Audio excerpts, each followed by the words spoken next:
12 বার remand. Awami ফ্যাসিস্টদের করা নির্যাতন, পৈশাচিক নির্যাতনে যার মেরুদণ্ড ভেঙে গুড়িয়ে দেওয়া হয়েছিল, যাকে জীবন্ত লাশ বানিয়ে চিরতরে মাইনাস করার ব্লু প্রিন্ট তৈরি করা হয়েছিল, তিনি আজ দেশের সবচেয়ে ক্ষমতাধর চেয়ারে। হ্যাঁ, আমরা বলছি তারেক রহমানের কথা। শত্রুরা ভেবেছিল গল্প হয়তো ওখানেই শেষ, কিন্তু তারা ভুলে গিয়েছিল বাঘের সন্তান রক্তাক্ত হলেও গর্জন করতে ভোলে না। শত্রুদের কপালে এখন চিন্তার ভাঁজ, আর বাংলাদেশের আকাশে নতুন সূর্য। কারণ দীর্ঘ 4.5 দশক পর বাংলাদেশের মানুষ আবার একজন ক্যারিজম্যাটিক লিডারের দেখা পেল, ঠিক যেমনটা দেশের মানুষ দেখেছিল সিপাহী জনতার বিপ্লবের পর শহীদ প্রেসিডেন্ট জিয়াউর রহমানের রূপে।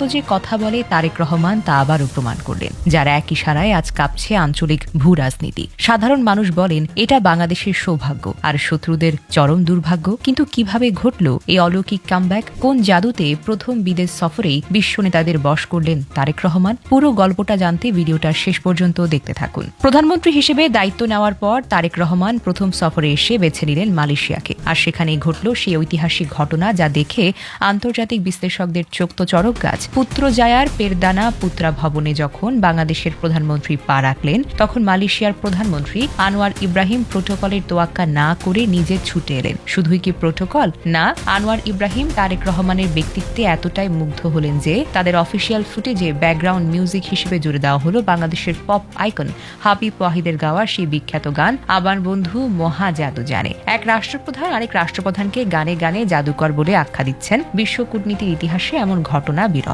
আনোয়ার ইব্রাহিম যেন কোনো প্রথাগত কূটনৈতিক বন্ধু নন, বরং এক আপন ভাইয়ের মতো বুকে টেনে নিলেন তারেক রহমানকে। এই যে কারিশমা, এই যে মানুষকে চোখের পলকে আপন করে নেওয়ার ক্ষমতা, এটাই হলো জিয়ার রক্ত। শহীদ জিয়া যেভাবে দূরদর্শী কূটনীতি নিয়ে বিশ্বজয় করেছিলেন, তারেক রহমান ঠিক সেই পথেই তো হাঁটছেন।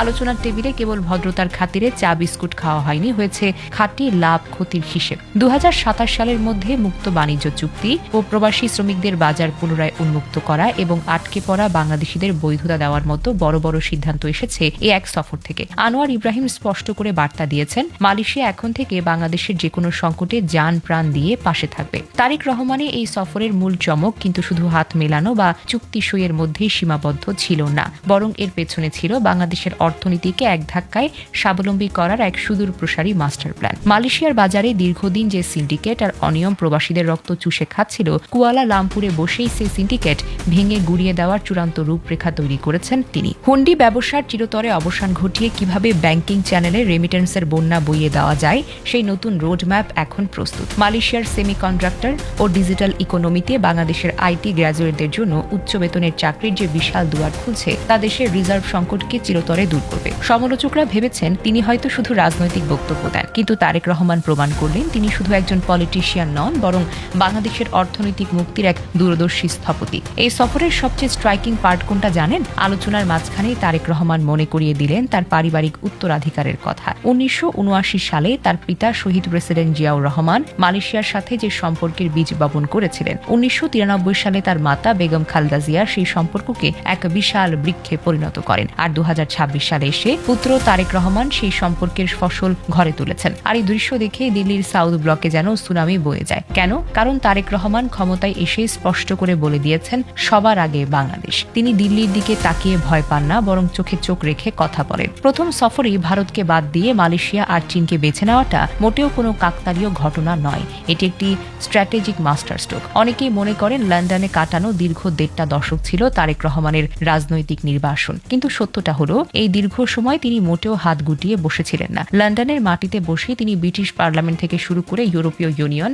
এবং মার্কিন নীতি নির্ধারকদের সাথে গড়ে তুলেছেন এক শক্তিশালী আন্তর্জাতিক নেটওয়ার্ক। বিশ্ব রাজনীতির অলিন্দে কিভাবে নিজের দেশের স্বার্থ আদায় করতে হয় সেই নিঃশব্দ প্রস্তুতি তিনি নিয়েছেন প্রবাসের প্রতিটি দিন। ঢাকার রাজপথে যখন তার নামে কুৎসা রটনা হয়, তখন তিনি বিশ্বমঞ্চের প্রভাবশালী থিঙ্ক ট্যাঙ্কগুলোর সাথে নিয়মিত গোল টেবিলে বৈঠক করেছেন। আজ প্রথম বিদেশ সফরে তার যে রাজকীয় ম্যাজিক বিশ্ব দেখেছে, তা কোনো মিরাক্কেল নয়, এটি তার 15 বছরের নীরব সাধনা এবং বৈশ্বিক কূটনীতিতে নিখুঁতভাবে আয়ত্ত করার এক অনবদ্য ফসল। শত্রুরা ভেবেছিল তারেক রহমান হয়তো আন্তর্জাতিক রাজনীতি বুঝবেন না, কারণ তিনি দীর্ঘদিন লন্ডনে ছিলেন, কখনো সংসদ সদস্য ছিলেন না, তিনি ক্ষমতার মসনদে বসে যে ম্যাচুরিটি দেখালেন তাতে সমালোচকদের মুখে একেবারে চুনকানি পড়ল। জিয়াউর রহমানের পর এমন প্রখর ব্যক্তিত্ব সম্পন্ন, সুদূর প্রসারী এবং সাহসী নেতা বাংলাদেশে আর দ্বিতীয়টি হয়নি। মালয়েশিয়ার অধ্যায় শেষ করেই তারেক রহমান উড়াল দিলেন পরাশক্তি চীনের বুকে। প্রথমে দালিয়ান, তারপরে বেইজিংয়ে পা রাখতেই তাকে স্বাগত জানালো বিশ্বের অন্যতম সেরা অর্থনৈতিক শক্তি। বিশ্ব অর্থনৈতিক ফোরাম বা সামার দাভোসের বাংলাদেশের পক্ষে তিনি যে বক্তব্য রাখলেন তাতে বিশ্বমঞ্চে বাংলাদেশের ব্র্যান্ড ভ্যালু এক ধাক্কায় শতগুণে বেড়ে গেছে। কিন্তু আসল ধামাকাটা তো অন্য জায়গায়। বেইজিং সফরের সবচেয়ে স্পর্শকাতর এবং চাঞ্চল্যকর খবর হলো ডিফেন্স ডিল। হ্যাঁ, চীনের তৈরি 24টি অত্যাধুনিক J-10CE মাল্টি রোল যুদ্ধ বিমান কিনতে যাচ্ছে বাংলাদেশ। প্রতিটি ফাইটার জেটের দাম প্রায় $4 কোটি। আগামী আগস্টের মধ্যে এই ঐতিহাসিক চুক্তি সই করতে হবে। শুধু তাই নয়, মংলা বন্দরে এতদিন ভারতের যে বিশ্বের শিল্প পার্কের জমি বরাদ্দ রাখা হয়েছিল, সেই পুরনো ভারতীয় সমঝোতা সরাসরি বাতিল করে দিয়েছেন তারেক রহমান। আর সেই জমি এখন তুলে দেওয়া হচ্ছে সরকারি চীনা বিনিয়োগকারীদের হাতে। চিন্তা করতে পারেন, ভারতের মুখের উপর চুক্তি বাতিল করে তার চীনকে কি দেওয়া হলো? এই কলিজা, এই সাহস জিয়াউর রহমানের পর আর কার ছিল? বাণিজ্য, অবকাঠামো আর প্রতিরক্ষা মিলিয়ে চীন ও মালয়েশিয়ার সাথে প্রায় 15 থেকে 17টি দ্বিপাক্ষিক চুক্তি সম্পন্ন হতে হয়েছে। একেই বলে আসল লিডারশিপ। প্রশাসনিক অভিজ্ঞতা নেই বলে যারা এতদিন ট্রোল করত, খোঁচা দিত, আজ তারেক রহমানের এই কূটনৈতিক দূরদর্শিতা দেখে তাদের ল্যাপটপের কিবোর্ড যেন স্তব্ধ হয়ে যায়।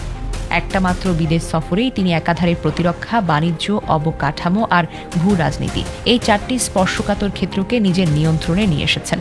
রক্ত আসলেই কথা বলে। জিয়াউর রহমান সে অদম্য সাহস আর দেশপ্রেমের ডিএনএ যে তারেক রহমানের শরীরেও বইছে, তা আজ বিশ্ববাসী দেখছে। শত্রুরা তাকে ধ্বংস করতে চেয়েছিল, কিন্তু প্রকৃতি তাকে শক্তিশালী করে ফিরিয়ে দিয়েছে। তাই তো আজ বাংলার প্রতিটি কোণায় একটি কথায় প্রতিধ্বনিত হয়, এই ক্যারিজমেটিক লিডারকে আমাদের জন্য ফিরে পাওয়া চরম সৌভাগ্য। আর বাংলাদেশের সার্বভৌমত্ব যারা গিলতে চেয়েছিল, সেই সব শত্রুদের জন্য চরম দুর্ভাগ্য। রিমান্ড থেকে বিশ্বমঞ্চ তারেক রহমানের এই মহা উত্থানের পেছনে যে মানুষটি ঢাল হয়ে দাঁড়িয়েছেন, তিনি হলেন একজন নারী, ডক্টর জোবায়দা রহমান।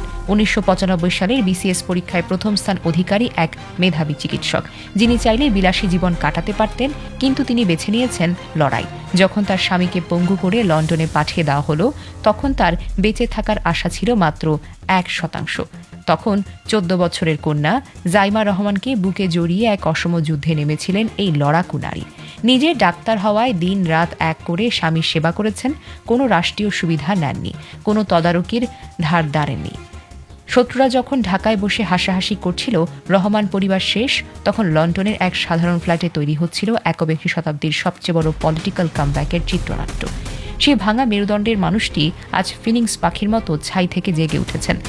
আজ যখন তিনি বিশ্বমঞ্চে বুক টান করে দাঁড়ালেন, তখন জোবাইদা রহমানের চোখের কোণে ভেসে ওঠে সে রক্তাক্ত দিনগুলোর স্মৃতি। এটা শুধু একজন নেতার ফিরে আসা নয়, এটা একটা পরিবারের টিকে থাকার মহাকাব্য। তারেক রহমানের এই নতুন বাংলাদেশ ও তার এই সাহসী কূটনীতি নিয়ে আপনার মতামত কি? তিনি কি পারবেন শহীদ জিয়ার স্বপ্নকে পূর্ণতা দিতে? কমেন্ট করে আপনার মূল্যবান মতামত জানিয়ে দিন।